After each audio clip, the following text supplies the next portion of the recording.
Hello, hi, ನಮಸ್ಕಾರ. Welcome back to my YouTube channel. ಎಲ್ಲರೂ ಹೇಗಿದ್ದೀರಾ? ಚೆನ್ನಾಗಿದ್ದೀರಾ ಅಂತ ಭಾವಿಸ್ತೀನಿ.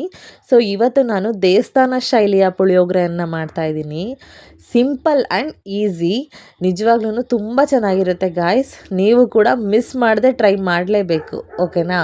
ಇದಕ್ಕೆ ಏನೇನು ಇಂಗ್ರೀಡಿಯೆಂಟ್ಸ್ ಬೇಕು ಅಂತ ಹೇಳ್ತೀನಿ ನೋಡಿ. ಸ್ವಲ್ಪ ಬೆಲ್ಲ, ಅಂದರೆ 2 ಸ್ಪೂನ್ ಬೆಲ್ಲ, ಆಮೇಲೆ ಒಂದು ಸ್ವಲ್ಪ ಗಾತ್ರದಷ್ಟು ಹುಣಸೆ ಹಣ್ಣು, ಸ್ವಲ್ಪ ಶುಂಠಿ, ಕರಿಬೇವು, 3 ಹಸಿಮೆಣಸಿನ್ಕಾಯಿ, ಆಮೇಲೆ ಸ್ವಲ್ಪ ತೆಂಗಿನಕಾಯಿ, 3 ಬ್ಯಾಡಗೆ ಮೆಣಸಿನ್ಕಾಯಿ, ಆಮೇಲೆ 2 ಸ್ಪೂನ್ ಸಾಸಿವೆ. ಇಷ್ಟನ್ನು ನಾನು ರೆಡಿ ಮಾಡಿ ಇಟ್ಕೊಂಡಿದ್ದೀನಿ. ಸೊ ಇದನ್ನು ಸೈಡಲ್ಲಿ ರೆಡಿ ಮಾಡಿ ಇಟ್ಕೊಡಿ. ಆ್ಯಂಡ್ ಅನ್ನ, ಬಿಸಿ ಬಿಸಿ ಅನ್ನನೂ ಕೂಡ ರೆಡಿ ಮಾಡಿ ಇಟ್ಕೊಂಡಿದ್ದೀನಿ. ಇಲ್ಲಿ ನಾನು ಇಷ್ಟನ್ನು ಕೂಡ ರುಬ್ಕೋತೀನಿ. ಸ್ವಲ್ಪ ನೀರು ಹಾಕ್ಕೊಂಡು ರುಬ್ಕೊಳ್ಳಿ. ಲೈಕ್ ಚಟ್ನಿ ಮಾಡ್ತೀವಿ ಗೊತ್ತಾ, ಆ ಥರ ಕ್ವಾಂಟಿಟಿ ಬರಲಿ, ಜಾಸ್ತಿ ನೀರು ಹಂಗೂ ಬೇಡ. ಚಟ್ನಿ ಥರ ರುಬ್ಕೊಳ್ಳಿ. ನಿಜವಾಗ್ಲೂ ದೇವಸ್ಥಾನದಲ್ಲಿ ಪ್ರಸಾದ ಕೊಡ್ತಾರೆ ಅಲ್ವಾ ಗೈಸ್, ಸೇಮ್ ಅದೇ ಥರ ಬರುತ್ತೆ ಇದು. ನೀವು ಕೂಡ ಟ್ರೈ ಮಾಡಲೇಬೇಕು. ನಾನು ಕೂಡ ಫಸ್ಟ್ ಟೈಮ್ ಟ್ರೈ ಮಾಡಿದ್ದು, ನಿಜವಾಗ್ಲೂ ತುಂಬ ಚೆನ್ನಾಗಾಗಿತ್ತು. ನನಗೆ ಪುಳಿಯೋಗರೆ ಅಂದರೆ ಇಷ್ಟ ಇರಲಿಲ್ಲ. ಇದನ್ನು ಟ್ರೈ ಮಾಡಾದ್ಮೇಲೆ ನಾನು ಪುಳಿಯೋಗರೆ ತಿನ್ನೋದನ್ನ ಇಷ್ಟಪಟ್ಟೆ. ನಿಜವಾಗ್ಲೂ ಪುಳಿಯೋಗರೆ ಯಾರು ಇಷ್ಟಪಡಲ್ವಾ ಅವ್ರು ಇದನ್ನು ತಿಂದರೆ ನಿಜವಾಗ್ಲೂ ತುಂಬ ಇಷ್ಟಪಡ್ತಾರೆ. ನೋಡಿ, ನಾನು ಸ್ವಲ್ಪ ನೀರು ಹಾಕ್ಕೊಳ್ತೀನಿ ಅಷ್ಟೇ. ನೋಡ್ಕೊಂಡು ನೀರು ಹಾಕ್ಕೊಳ್ಳಿ. ಲೈಕ್ ಚಟ್ನಿ ಟೈಪ್ ಬರಲಿ ಅಷ್ಟೇ, ಗೊಜ್ಜು ನೋಡಿ ಈ ಥರ ಟೈಪ್ ಬರಲಿ. ಸೊ ಇದಾದಮೇಲೆ ಇದಕ್ಕೆ ನಾನು ಸ್ವಲ್ಪ ಸಿಂಪಲ್ಲಾಗಿ ಒಗ್ಗರಣೆ ಕೊಟ್ಕೋತೀನಿ. ಇವಾಗ ನಾನು ಬಂದು ಇದಕ್ಕೆ ಎಣ್ಣೆ ಹಾಕ್ಕೋತೀನಿ. ಎಣ್ಣೆ ಸ್ವಲ್ಪ ಜಾಸ್ತಿನೇ ಹಾಕ್ಕೊಳ್ಳಿ, ಯಾಕಂದರೆ ಸಮ್ಟೈಮ್ಸ್ ನಾವು ಸ್ಟೋರ್ ಮಾಡಿ ಇಡ್ತೀವಲ್ವ. ಸೊ ಎಣ್ಣೆ ಸ್ವಲ್ಪ ಜಾಸ್ತಿ ಹಾಕ್ಕೊಂಡ್ರೆ ಲಾಂಗ್ ಟೈಮ್ ಸ್ಟೋರ್ ಮಾಡಿ ಇಡ್ಬೋದು. ಎಣ್ಣೆಗೆ ಸ್ವಲ್ಪ ಸಾಸಿವೆ ಆ್ಯಂಡ್ ಸ್ವಲ್ಪ ಕಡಲೆಬೇಳೆ ಆ್ಯಂಡ್ ಸ್ವಲ್ಪ ಕಡಲೆ ಬೀಜ, ಆಮೇಲೆ ಕರಿಬೇವು, ಇಷ್ಟನ್ನು ಹಾಕ್ಕೊಳ್ಳಿ. ಕಡಲೆ ಬೀಜ, ಕರಿಬೇವು ಜಾಸ್ತಿ ಬಾಯಿಗೆ ಸಿಗಬೇಕು, ಚೆನ್ನಾಗಿ ಅದನ್ನೇ ಇಷ್ಟಪಡೋರು ಸ್ವಲ್ಪ ಜಾಸ್ತಿನೇ ಹಾಕ್ಕೊಳ್ಳಿ. ನಾರ್ಮಲಾಗಿ ಓಕೆ, ಪರವಾಗಿಲ್ಲ ಅಂದರೆ ನಾರ್ಮಲಾಗಿ ಹಾಕ್ಕೊಳ್ಳಿ.